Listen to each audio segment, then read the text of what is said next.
দেবাশিস দাসের ছোট গল্প ভিক্টরি। গল্প পাঠে স্বর্ণালী মণ্ডল। এই জায়গাটির নাম হরিনারায়ণপুর। প্রতীক যে এনজিওর কার্যকলাপের সঙ্গে জড়িত, তাদের এবারের কমিটির সিলেকশনে উঠে এসেছে এই জায়গাটির নাম।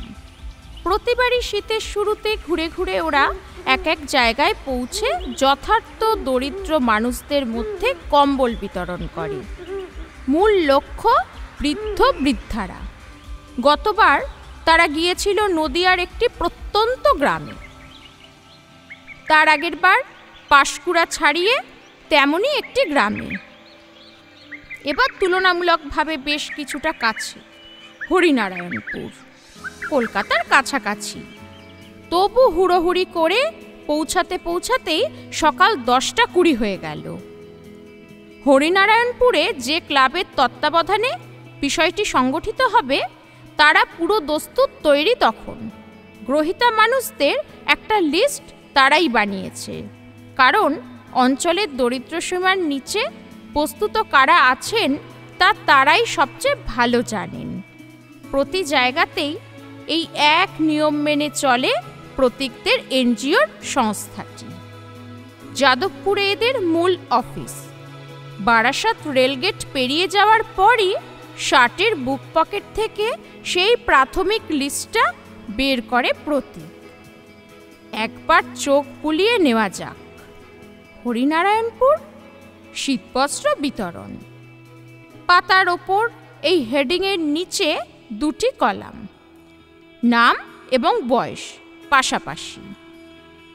1 কালীমাসি 70, 2 হারান কাকা 60, 3 নীলু দাদু 65, 4 বড় বৌদি 90 শয্যাগত, 5 চাদুদা 62, 6 বিলুদার মা 75 অসুস্থ, 7 বাপিদার মা 70, 8 সুকুদার মা 72, 9 রূপকদার বৌদি 55 একা বিধবা, 10 খেপাদার মা 67, 11 বাবুদা 70, 12 ঝর্ণাদি 66, 13 যোগুদা 65,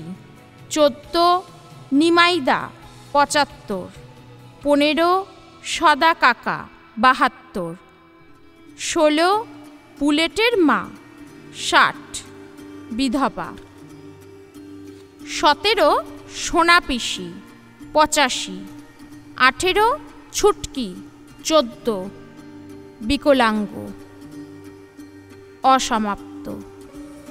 অসমাপ্ত শব্দটা নতুন নয় প্রতীকদের কাছে, কারণ কিছু রবাহত দরিদ্র মানুষ প্রতিবারই এসে ভিড় করে এই ধরনের দান অনুষ্ঠানে আনুকূল্য পাওয়ার আশায়। কিন্তু হাতের এই লিস্টে একেবারে শেষে কেন একজন কিশোরীর নাম? প্রতীকের মাথায় ঠিক তা ঢুকল না। হয়তো বিকলাঙ্গ এই কারণে। গাড়ি হরিনাথপুরের নির্দিষ্ট এলাকায় ঢুকে পড়েছে। দূর থেকেই দেখা যাচ্ছে একটা বেশ বড় পাকাপোক্ত ক্লাব বাড়ি। মাথায় উঠছে ক্লাবের নিজস্ব পতাকা। ছোটোখাটো একটা শামিয়ানা খাটানো হয়েছে ক্লাব ঘরের সামনে। তার নিচে পাতা হয়েছে একটা টেবিল, গোটা চারেক প্লাস্টিকের চেয়ার। ক্লাব ঘরের ডান দিকে একটা শান বাঁধানো কালী মন্দির, আর তার গা ঘেঁষে মস্ত পাঁচিল ঘেরা একটা বাগান বাড়ি। আজকাল যাকে বলে রিসোর্ট, আধুনিক পিকনিক স্পট। তার প্রকাণ্ড সিংহদুয়ার। কিছু দরিদ্র মানুষজনও এসে জটলা করে আছেন ক্লাব ঘরে বাধারে। বিশেষ একটা পেশার সঙ্গে এরা সবাই জড়িত ছিলেন এক সময়, অথবা এখনও কেউ কেউ জড়িত আছেন। এসব মানুষেরা প্রায় সকলেই জড়িত ছিলেন বা আজও আছেন লন্ড্রি ব্যবসার সঙ্গে, অর্থাৎ রজক সম্প্রদায়ের মানুষ। একদা বর্ধিষ্ণু ছিল এই অঞ্চল। অনেকেরই নিজস্ব পুকুর, জমি, জিরেত ছিল বিঘা, 2 বিঘা। আজ সব হারিয়েছে। পথের ধারে ধারে গড়ে উঠেছে সারিবদ্ধ বাগান বাড়ি, কমপক্ষে 2 বিঘা 3 বিঘা জমি নিয়ে। এখন একে বলে রিসোর্ট। ভেতরে 1টা বা 2টি পাকাপোক্ত দালান বাড়ি, থাকা খাওয়া, প্রয়োজনে শোয়া বসা, টয়লেট ইত্যাদি সব রকম সুযোগ সুবিধা সমেত। তাছাড়া আলাদা রান্নার জায়গা, খেলার জায়গা, বাঁধানো পুকুর, গার্ডের ঘর, অফিস ঘর। কলকাতায় বসেই বুক করা যায় এসব জায়গা পিকনিক করার জন্য, কারণ এদের মালিক পক্ষের বসবাস এখানে। প্রতীকরা মূলত সঙ্গে করে এনেছে কম্বল এবং তার সাথে সাথে বেশ কিছু মশারিও। শীতের প্রকোপের সাথে সাথে মশার প্রকোপও এখানে ভয়ানক। ঘরে ঘরে ডেঙ্গু জ্বরে কাহিল মানুষজন। তাছাড়া শীতকাল চলে গেলে কম্বল আর তেমন কাজে লাগে না, কিন্তু মশারির প্রয়োজন 12 মাস। তাছাড়াও সঙ্গে আছে কিছু তাঁতের শাড়ি, কারণ ক্লাব কর্তৃপক্ষ জানিয়েছে এদের মধ্যে কিছু মহিলা আছেন যাদের হয়তোবা একটা পুরনো মশারি বা কম্বল আছে, কিন্তু পরনের বস্ত্রটি হয়েছে শতছিন্ন, লজ্জা নিবারণে প্রায় অযোগ্য। প্রতীকদের দলের পান্ডা রূপকদা ক্লাব সেক্রেটারির হাত দিয়ে শীত বস্ত্রগুলি তুলে দেওয়া হবে। তিনি এখনো আসেননি। একজন ছুটেছে তার বাড়ির দিকে। গ্রহিতা মানুষজনও সবাই এসে পৌঁছাননি। প্রতীক ক্লাবের একজন চটপটে ধরনের যুবক মেম্বারকে নিয়ে রূপক তাকে বলে এলাকাটা একবার চটজলদি ঘুরে আসতে বেরিয়ে পড়ে। রাস্তার ধারে ধারে নিতান্ত গরিব মানুষজনের ঘরবাড়ি, আর কিছুটা বাদে বাদে মস্ত অহমিকা নিয়ে দাঁড়িয়ে আছে প্রকাণ্ড বড় বড় সব সিংহ দুয়ার। একই জায়গায় প্রায় গায়ে গায়ে এতগুলো রিসর্ট, পিকনিক স্পট, আলাদা আলাদা সব নাম। সঙ্গের ছেলেটি বলে সিজনে একটাও কোনো দিনও খালি থাকে না স্যার। খানা পিনা, নাচা গানা, মদের ফোয়ারা। এই অন্নপূর্ণা রিসোর্টের ভেতর একটা পুকুর আমাদের ছিল, সস্তায় জ্যাঠাকে ভুলিয়ে ভালিয়ে কিনে নিল ওরা। আমরা তখন খুব ছোট। তাছাড়া এই জেনারেশনের কেউই তো আর স্বজাতির কাজটা করতে চাইছে না, লজ্জায় বলুন আর অভাবেই বলুন। অন্য অন্য সব কাজ করে সবাই, আমিও। তুমি কি করো? তোমার নামটা তো জানা হলো না। তুমিই বললাম, কিছু মনে করো না ভাই। না স্যার, আমার নাম দীপক শীট। আমার একটা ছোটোখাটো মোবাইল সারানোর দোকান আছে বাস স্ট্যান্ডে। একটা সমবেত উল্লাস ভেবে এলো সে সময় বন্ধ সিংহ দুয়ারের ওপার থেকে। সব জমি পুকুর গেল বিক্রি হয়ে। শুধু আমার ছোটকা এখনও এই কাজের সঙ্গে জড়িয়ে আছেন। নানান জায়গা থেকে কাজের অর্ডার নিয়ে আসেন। একটা নিজস্ব দিঘি আছে, অনুষ্ঠান হয়ে গেলে পরে দেখাবো। ছোটকার মনটা ভালো, এলাকার সবাই ব্যবহার করে ওই জল। পাড়ার সব ঠাকুর বিসর্জন হয় ওখানেই। হাঁটতে হাঁটতে বেশ খানিকটা দূরে এরপর একটা প্রায় ভেঙে নুয়ে পড়া কুঁড়ে ঘরের সামনে দাঁড়িয়ে যায় দীপক নামের যুবকটি। আসুন স্যার, বিলুদার মা খুব অসুস্থ, যেতে পারবেন কি না জেনে যাই, না হলে কম্বলটা পৌঁছে দিতে হবে। দীপকের হাঁকটাকে একজন কঙ্কালসার বিধবা মহিলা মাথা নিচু করে দাওয়ার ওপর এসে দাঁড়ান। একটু চিড়ে ভিজিয়েছি, জলটা খেয়ে যাই বাবা। গায়ে এখনো জ্বর আছে? সে অল্প অল্প। তবে থাক, আপনি বিশ্রাম করুন। আমি এসে নিয়ে যাব আপনাকে। এতক্ষণ বাদে প্রতীক কথা বলে, না না বাবা, সে হয় না। তোমরা এতটা পথ এসেছ আর আমি এটুকু যেতে পারবো না। আমি আসছি বাবা। ক্লাব ঘরের কাছে ফিরে এসে প্রতীক দেখে বেশ ভালো জমায়েত হয়ে গেছে মাঝের এই সময়টুকুতে। ক্লাব প্রেসিডেন্ট এসে গেছেন। অনুষ্ঠান প্রায় শুরুর মুখে। ঠিক করা হয়েছে কম্বলের থেকে মশারি বিতরণের দিকে জোর বেশি দেওয়া হবে, কারণ এলাকাটা ডেঙ্গুর প্রকোপে ভুগছে। সরকারি সমীক্ষা অনুসারে এটি ডেঙ্গু প্রকোপিত এলাকা। কিন্তু দান পর্ব শুরু হতেই দেখা গেল সবারই ঝোঁকই রঙিন কম্বলের দিকে। মশা কামড়ে ছিঁড়ে ফেললেও কিচ্ছু যায় আসে না, ও অভ্যাস হয়ে গেছে। কিন্তু শীতের কামড় আরও ভয়ানক। তাছাড়া পা মাথা সব কম্বলে মুড়ে শুলে মশা কামড়াবে কোথায়? একজন বলে উঠল, মশা হুল ফুটিয়ে পাবেটা কি?